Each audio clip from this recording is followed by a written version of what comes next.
मंदिर में वो रहता था उस पे कुछ लोगों ने आग लगा दी थी जो उसको पकड़ना चाहते थे। इसके पीछे एक आदमी भी भाग रहा होता है जो रास्ते में गिर जाता है। कोटारो उसके पास जाकर बोलता है जल्दी उठिए मिस्टर यांग, अभी सोने का टाइम नहीं है। मिस्टर यांग कहते हैं कोटारो मैं तुम्हारे साथ अब आगे नहीं चल सकता क्योंकि मुझे मंदिर के और भी लोगों को बचाना है। तुमको अब यहाँ से अकेले मंगाकू टेम्पल जाना होगा और वहीं पर तुम सेफ रहोगे। मिस्टर यांग कोटारो को एक गुड लक स्टोन भी देते हैं और उससे कहते हैं लो इसको अपने साथ ले जाओ, ये तुम्हारी मदद करेगा। और कोटारो अकेले अपने डॉग टोबी मारू के साथ मंगाकू टेम्पल की तरफ निकल जाता है। इसके बाद हम इन लोगों को देखते हैं जो कोटारो को पकड़ना चाहते थे, जिनको कुछ लुटेरों ने घेर लिया होता है, जो इनको मारकर इनका सामान इनसे चुराना चाहते थे। लेकिन इन सब में से एक आदमी अकेले ही इन सारे के सारे लुटेरों को मार देता है। इस लुटेरे को अपनी आंखों पर यकीन नहीं हो रहा होता कि आखिर कौन है यह आदमी जो इतना ज्यादा स्ट्रॉन्ग है। इस आदमी का नाम लैंग होता है और ये सारे के सारे लोग चाइना के सोल्जर्स होते हैं एंड ये सब के सब बहुत ज्यादा स्ट्रॉन्ग होते हैं। एंड ये सारे लोग चाइना से जापान में सिर्फ कोटारो को पकड़ने आए होते हैं और क्यों आए होते हैं ये हमें आगे पता चलेगा। लैंग थोड़ा गुस्से में होता है क्योंकि अभी तक जापान में उसको एक भी स्ट्रॉन्ग अपोनेंट नहीं मिला होता एंड इसको लड़ाई करना बहुत ज्यादा पसंद होता है। इसके बाद हम देखते हैं कोटारो और टोबी मारू एक बूढ़े आदमी को पागल बनाकर उसका खाना चुरा लेते हैं और पास के एक मंदिर में वो लोग छुपे होते हैं। लेकिन जब वो लोग वापस उस मंदिर में जाते हैं तो वहाँ पर उन्हें एक आदमी मिलता है जो वहाँ पर सो रहा होता है। कोटारो बोलता है कौन हो तुम, जिसपे कहता है चिल्लाओ मत बच्चे, मैं सो रहा हूँ, तुम यहाँ नहीं सो सकते, भागो यहाँ से।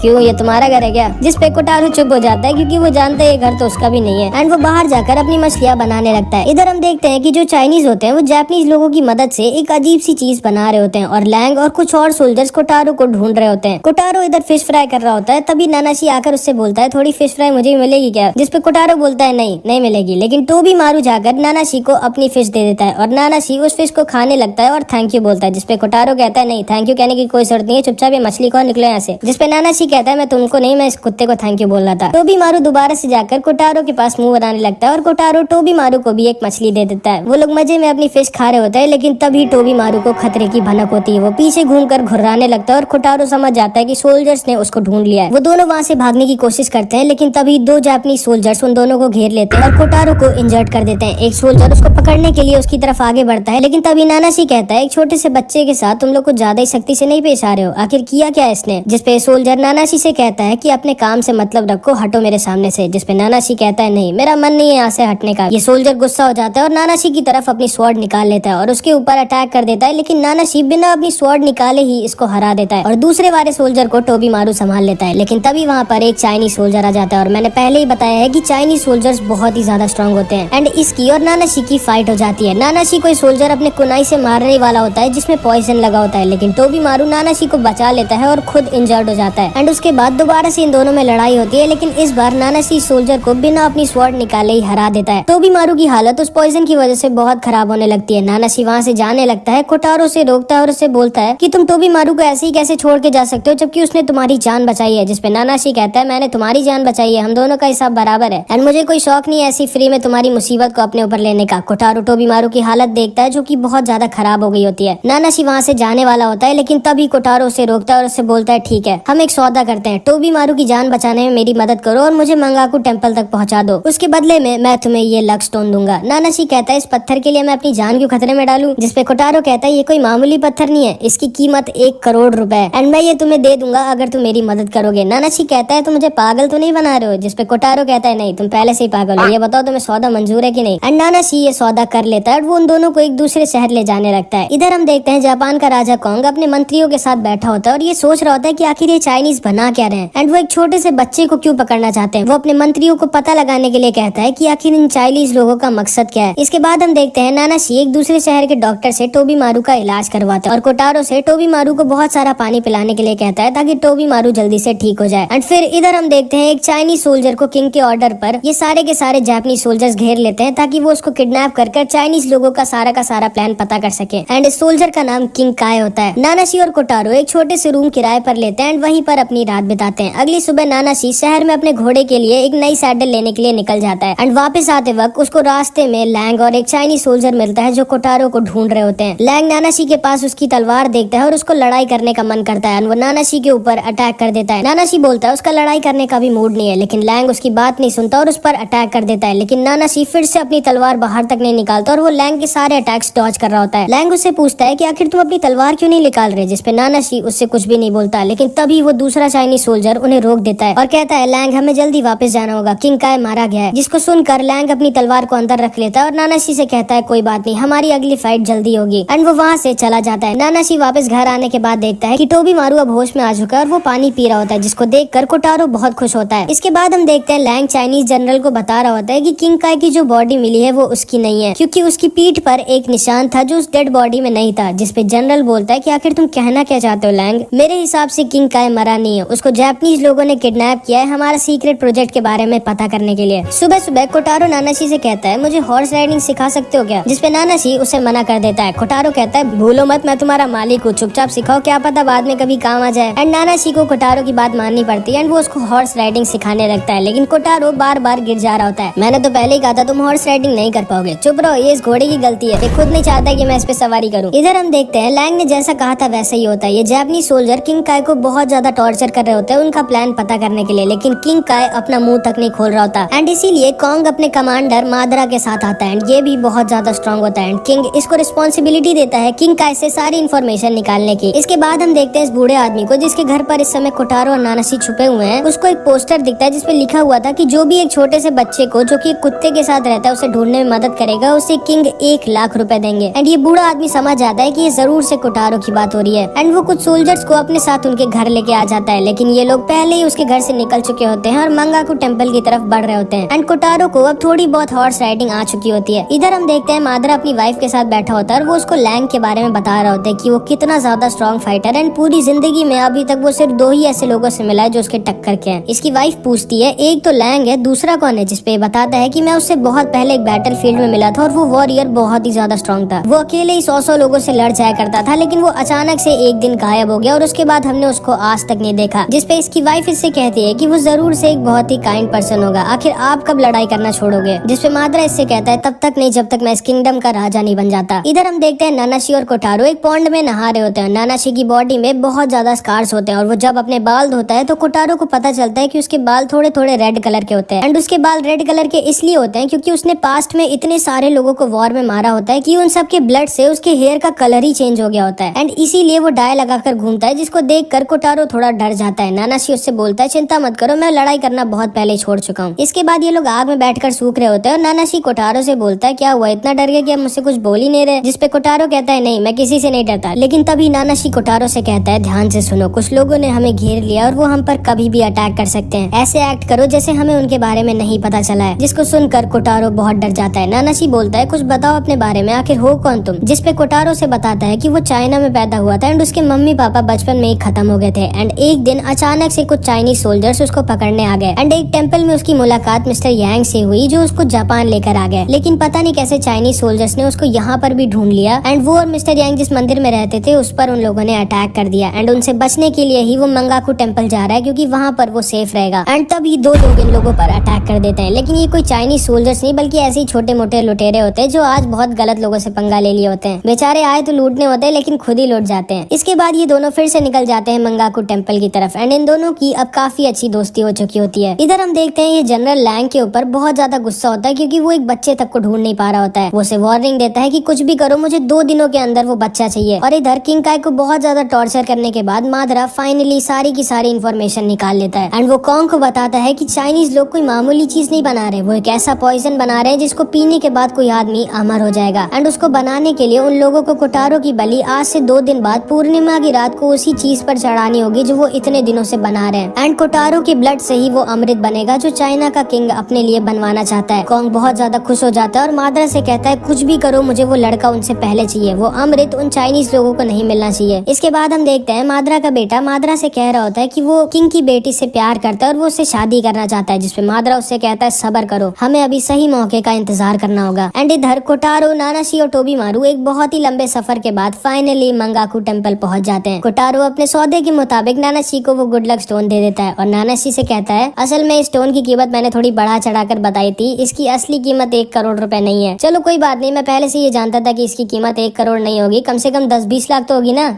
1000 रुपए है, 1 करोड़ से सीधे 1000, तुम तो बहुत चालाक निकले बच्चे। लेकिन ये कोई मामूली स्टोन नहीं है, ये गुड लक स्टोन है। जिसपे नानाशी कहता है चलो कोई बात नहीं एंड वो उस लकी स्टोन को रख लेता है। एंड तभी वहाँ पर मिस्टर यांग आ जाते हैं जिसको देखकर कोटारो बहुत खुश हो जाता है और नानाशी वहाँ से जाने लगता है। कोटारो नानाशी से कहता है अपना ध्यान रखना नानाशी, तुम एक बहुत ही अच्छे इंसान हो। एंड नानाशी चुपचाप वहाँ से चला जाता है। इसके बाद टोबी मारू को वो लोग एक जगह पर बांध देते हैं और कोटारो को मीटिंग हॉल में लेके जाते हैं एंड वहाँ पर कोटारो उस टेम्पल के हेड से मिलता है जिसके पीछे खड़ा होता होता है एक चाइनीज सोल्जर। इस टेम्पल के हेड ने चाइनीज सोल्जर्स को बहुत सारे पैसों के बदले कोटारो को बेच दिया होता है। एंड क्योंकि वो टेम्पल का हेड होता है इसलिए मिस्टर यांग भी कुछ नहीं कर सकते थे। कोटारो बोलता है तुम सब के सब धोखेबाज हो और वो वहाँ से भागने की कोशिश करता है, लेकिन एक दूसरा चाइनीज सोल्जर उसे पकड़ लेता है एंड एक जोर का पंच मारकर उसको बेहोश कर देता है। वो दोनों कोटारो को लेकर वहाँ से भाग रहे होते हैं, लेकिन तभी कुछ जापानीज सोल्जर्स उन लोगों पर हमला कर देते हैं कोटारो को उन लोगों से छीनने के लिए। लेकिन तभी इनमें से एक चाइनीज सोल्जर जिसका नाम किम होता है, ये अकेले ही इन सब पर भारी पड़ने लगता है और उन सबको अकेले ही मार रहा होता है, जिसको देखकर एक जापानीज सोल्जर अपने घोड़े पर बैठकर वहाँ से भाग जाता है और ज्यादा सोल्जर्स को बुलाने के लिए। लेकिन जब वो भाग रहा होता है तभी उसको रास्ते में नानाशी देख लेता है एंड उसके ऊपर के ब्लड को देखकर नानाशी को शक होता है और वो तुरंत ही वापस टेम्पल की तरफ भागता है। एंड रास्ते में उसको दोनों चाइनीज सोल्जर दिख जाते हैं जो कोटारो को लेकर भाग रहे होते हैं। नानाशी उनका पीछा करता है, लेकिन तभी किम अपने कोनाई से नानाशी के घोड़े को मार देता है और नानाशी वहीं पर गिर जाता है एंड ये दोनों कोटारो को लेकर वहाँ से भाग जाते हैं। नानाशी वापस टेम्पल की ओर भागता है और टोबी मारू भी किसी तरह अपने पट्टे से छूट जाता है। नानाशी जाते टेम्पल के हेड को बेहोश कर देता है और यांग से बोलता है जल्दी बताओ वो दोनों कहाँ लेकर गए उसको। यांग उससे कहता है मुझे ये नहीं पता कि वो लोग उसको कहाँ लेकर गए हैं, लेकिन आज रात वो कोटारो की बलि चढ़ाकर उसका सारा खून निकाल लेंगे। नानाशी बोलता है कि आखिर तुम ऐसा कोटारो के साथ कैसे कर सकते हो, वो तुम पर इतना भरोसा करता था। मैं क्या करता, टेम्पल के हेड ने ऑर्डर दिया था, मैं एक मॉन्क हूँ, मुझे इनके सारे ऑर्डर मारने पड़ते हैं। जिसको सुनकर नानाशी एक सोल्जर की तलवार से यांग का मॉन्क वाला कपड़ा बीच से काट देता है और उससे कहता है तुम एक अच्छे इंसान तक नहीं हो, मॉन्क तो बहुत दूर की बात है, तुम्हें शर्म आनी चाहिए खुद पर। एंड ये कह के वो टोबी मारू के साथ वहाँ से निकल जाता है एंड यांग रियलाइज करता है कि उसने कितनी बड़ी गलती करी है। इधर हम देखते हैं जैसे ही चाइनीज जनरल को पता चलता है कि जापानीज सोल्जर्स ने कोटारो को उनसे छीनने की कोशिश की थी, वो अपने सोल्जर्स को ऑर्डर देता है कॉन्ग को सबक सिखाने के लिए। एंड वैसा ही होता है, लैंग अकेले ही कॉन्ग के बहुत सारे सोल्जर्स को मारकर कॉन्ग को किडनैप कर लेता है। इधर हम देखते हैं कोटारो को ये लोग सैक्रिफाइस टावर पर ले आते हैं। मादरा अपने बेटे और पूरी आर्मी के साथ भी उस जगह पर बढ़ रहा होता है। नानाशी भी टोबी मारू की मदद से कोटारो को ढूंढ रहा होता है। इसके बाद हम देखते हैं लैंग कोटारो को सैक्रिफाइस टावर के ऊपर ले जा रहा होता है और वो उससे पूछता है तुम्हें डर नहीं लग रहा क्या बच्चे, थोड़ी देर में तुम खत्म हो जाओगे। लेकिन कोटारो उससे कुछ भी नहीं बोलता क्योंकि वो असलियत में बहुत ज्यादा डरा होता है। नानाशी पागलों की तरह कोटारो को ढूंढ रहा होता है और वो बहुत ज्यादा थक चुका होता है क्योंकि वो बहुत ज्यादा दौड़ चुका होता है और स्नोफॉल भी हुई होती है, जिसकी वजह से बर्फ में भागना बहुत ज्यादा मुश्किल होता है। कोटारो को ये लोग उस टावर के टॉप पर बांध देते हैं। ठीक 12 बजे कोटारो की ये लोग बलि चढ़ा देंगे। एंड तभी मादरा अपनी पूरी आर्मी के साथ सैक्रिफाइस टावर के गेट के सामने पहुंच जाता है। जनरल ऑर्डर देता है इनके राजा कॉन्ग को इनके सामने टांग देने के लिए ताकि ये लोग आगे ना बढ़ सके। एंड ये लोग ऐसा ही करते हैं, ये कॉन्ग को इनके सामने टांग देते हैं। कॉन्ग कहता है ये चाइनीज लोग जैसा भी कह रहे हैं इनकी बात मानो और मुझे यहाँ से ले चलो। लेकिन मादरा को यहाँ पर एक अपॉर्चुनिटी दिखती है। वो अपने बेटे से कहता है कि टाइम आ चुका है हिराटा। एंड हिराटा अपने धनुष में एक तीर तानता है और उस तीर को छोड़ देता है जो सीधा जाकर कॉन्ग को खत्म कर देता है। सारे सोल्जर्स और चाइनीज शॉक्ड रह जाते हैं कि आखिर ये क्या किया मादरा ने। एंड मादरा उल्टा घूमकर सबसे कहता है टाइम आ चुका है कि तुम सब अब किसी वीक राजा को नहीं बल्कि एक स्ट्रॉन्ग राजा के अंडर काम करो जो खुद से पहले तुम लोगों के भले के बारे में सोचे। और तुम सब एंड जो कोई भी आज मेरा साथ देगा मैं उन लोगों की सारी डिमांड पूरी करूंगा। तो बोलो क्या तुम लोग मेरा साथ दोगे। एंड सारे के सारे लोग मादरा को अपना राजा मान लेते हैं। लैंग मादरा की तारीफ करता है और बोलता है चलो यहाँ पे भी थोड़े बहुत अच्छे वॉरियर्स हैं। एंड मादरा अपनी पूरी आर्मी के साथ सैक्रिफाइस टावर पर अटैक कर देता है। वो लोग गेट तोड़कर अंदर घुस जाते हैं और जापानीज और चाइनीज सोल्जर्स के बीच बहुत ही भयानक वॉर स्टार्ट हो जाती है। इधर हम देखते हैं नानाशी की हालत बहुत खराब हो चुकी होती है और वो बहुत ज्यादा थक चुका होता है। उसे समझ में नहीं आ रहा होता कि वो क्या करे, लेकिन तभी वॉर के धुएं की वजह से वो सैक्रिफाइस टावर को ढूंढ लेता है। वैसे तो जापानीज सोल्जर्स नंबर में बहुत ज्यादा थे और चाइनीज सोल्जर कम, लेकिन एक चाइनीज सोल्जर खुद मरने से पहले बहुत सारे जापानीज सोल्जर्स को मार दे रहे थे एंड इसीलिए मुकाबला बिल्कुल टक्कर का था। मादरा का बेटा मादरा से कहता है कि क्या आप मेरी भी एक विश पूरी करोगे, जिसपे मादरा उससे कहता है चिंता मत करो, राजकुमारी की शादी मैं तुम्ही से करूंगा। अब चलो दिखा देते हैं इन चाइनीज लोगों को हमारा दम। एंड मादरा और उसका बेटा भी वॉर में उतर जाते हैं। मादरा और उसके सोल्जर मिलके बहुत सारे चाइनीज सोल्जर्स को मार देते हैं, लेकिन तभी मादरा के सामने लैंग आ जाता है। मादरा अपने सोल्जर से कहता है तुम सब पीछे हो जाओ, तुम सब इसके सामने नहीं टिकोगे। एंड मादरा और लैंग की फाइट स्टार्ट हो जाती है। कोटारो के पास अब सिर्फ 10 मिनट बचे होते हैं। मादरा का बेटा बहुत अच्छा लड़ता है लेकिन आखिरी में वो मारा जाता है। नानाशी और टोबी मारू सैक्रिफाइस टावर के अंदर घुस जाते हैं। नानाशी दूर से कोटारो को देखता है जो ऊपर बंधा होता है। वो उसकी तरफ बढ़ता है लेकिन तभी अचानक से एक ब्लास्ट की वजह से नानाशी के ऊपर एक टावर गिर जाता है। नानाशी बहुत इंजर्ड हो जाता है एंड अभी उसे अपने पास्ट की याद आती है कि कैसे वो पास्ट में वॉर में बहुत सारे लोगों को मारा करता था। एंड 9 साल पहले एक वॉर के बाद किंग ने उसे दूसरे किंग की वाइफ और छोटे से बच्चे को खत्म करने का ऑर्डर दिया था। एंड क्योंकि वो किंग का ऑर्डर था इसीलिए उसने अपनी तलवार से एक बेचारी माँ और उसके बेटे को मार दिया था, जिसके सर पर ये व्हाइट रिबन बंधा हुआ था जो आज तक उसने अपनी तलवार पर बांध कर रखा है। एंड तब से अभी तक उसने अपनी तलवार का यूज नहीं किया है। मादरा लैंग के साथ पूरी जान लगाकर लड़ रहा होता है एंड लैंग को भी उस फाइट में थोड़ी मजा आने लगती है। लेकिन तभी पीछे से ये चाइनीज चाइनीज जनरल माद्रा को भी गोली मार देता है और माद्रा वहीं पर खत्म हो जाता है। सिर्फ 10 सेकंड बचे होते हैं कोटारो की बलि को, लेकिन तभी वहाँ पर टोबी मारू आ जाता है और उस आदमी को पकड़ लेता है। नानाशी भी कोटारो की तरफ बढ़ रहा होता है। किम उसको देखता है और कहता है अच्छा हुआ तुम आ गए, पिछली बार मैं तुम्हें मार नहीं पाया था। एंड वो नानाशी के ऊपर अटैक कर देता है, लेकिन नानाशी 9 सालों बाद अपने प्रॉमिस को तोड़ देता है एंड अपनी तलवार बाहर निकाल लेता है एंड एक बार में वो किम को खत्म कर देता है। टाइम हो चुका होता है एंड ये आदमी टोबी मारू को दूर फेंक देता है और कोटारो को बस खत्म करने ही वाला होता है, लेकिन तभी नानाशी दूर से अपनी तलवार पूरी जान लगाकर फेंकता है एंड उस आदमी को खत्म करके कोटारो को बचा लेता है। तभी नानाशी के ऊपर 2 चाइनीज सोल्जर अटैक कर देते हैं एंड उसकी आंखों पर एक अजीब सा केमिकल डाल देते हैं, लेकिन नानाशी बिना किसी वेपन के ही उन दोनों को भी मार देता है। लेकिन वो खुद फिसल कर नीचे गिरने वाला होता है, लेकिन कोटारो और टोबी मारू से बचा लेते हैं। लैंग ये सब देख रहा होता है और वो बोलता है फाइनली इतने सालों बाद मुझे एक मेरी टक्कर का इंसान मिल गया। लेकिन ये जनरल नानाशी को भी माद्रा की तरह उसी समय खत्म करना चाहता था एंड वो उसके ऊपर भी अपनी गन तान देता है, लेकिन इससे पहले कि वो गोली चलाता लैंग उस गन को उसके हाथ के साथ बीच से काट देता है। जनरल कहता है ये क्या किया तुमने लैंग, जिसपे लैंग उससे कहता है मैं बहुत सालों से एक ऐसा अपोनेंट ढूंढ रहा था जो मेरे टक्कर का हो एंड मुझे आज जाके वो अपोनेंट मिला है, मुझे यहाँ पर लाने के लिए बहुत थैंक यू एंड अब आप आराम करिए। एंड वो जनरल को भी उसके हाथ की तरफ बीच से काट देता है एंड फिर लैंग नानाशी की तरफ आगे बढ़ता है। दोनों वॉरियर्स अपनी अपनी तलवार निकाल लेते हैं और तैयार होते हैं एक ऐसी लड़ाई को लड़ने के लिए जो किसी एक के मरने के बाद ही खत्म होगी। दोनों एक दूसरे की आंखों में देखते हैं एंड दोनों की लड़ाई स्टार्ट हो जाती है। दोनों की तलवारें इतना तेज चल रही होती है कि कोटारो को उनकी तलवारें दिख तक नहीं रही होती। एक गलती और सामने वाला खत्म। लैंग को सालों बाद एक ऐसा अपोनेंट मिल जाता है जो उसको टक्कर दे रहा होता है, जिसकी वजह से लैंग को बहुत मजा आ रही होती है। उन दोनों के बीच बहुत ही कमाल की लड़ाई होती है, एक ऐसी लड़ाई जो लोग सालों तक याद रखेंगे। एंड आखिर में ये दोनों अपनी अपनी तलवार एक दूसरे के सीने के अंदर घुसेड़ देते हैं। बस फर्क सिर्फ इतना होता है कि नानाशी की तलवार लैंग के सीने के आर पार निकल जाती है, लेकिन लैंग की तलवार को कोटारो का लकी स्टोन रोक देता है। एंड वो लकी स्टोन सच में नानाशी के लिए बहुत लकी निकल जाता है, क्योंकि उसकी वजह से उसकी जान बच जाती है। लैंग वहीं पर गिर जाता है और वो समझ जाता है कि यही उसका एंड है, लेकिन उसे फाइनली वो मिल गया होता है जो वो इतने सालों से चाहता था। एंड वो नानाशी को थैंक यू बोलकर हंसते हुए खत्म हो जाता है। इसके बाद कोटारो, नानाशी और टोबी मारू वहाँ से निकल जाते हैं और रास्ते में नानाशी कोटारो से पूछता है कि तुम्हारा कोई सपना है क्या, जिसपे कोटारो उससे कहता है मेरा सपना है पूरी दुनिया घूमने का। जिसको सुनकर नानाशी हंसता है और बोलता है ठीक है तो चलो फिर अब हम लोग साथ में पूरी दुनिया घूमेंगे। एंड यहाँ पर ये एनिमे खत्म हो जाती है। तुम चाहो तो मेरी ये वाली वीडियोस भी देख सकते हो, इसकी भी एनिमे स्टोरीज बहुत अच्छी है। और हाँ, अगर तुमको ऐसी हिंदी एनिमे स्टोरीज देखना पसंद है तो हमारे चैनल एनिमेडी को सब्सक्राइब करना मत भूलना।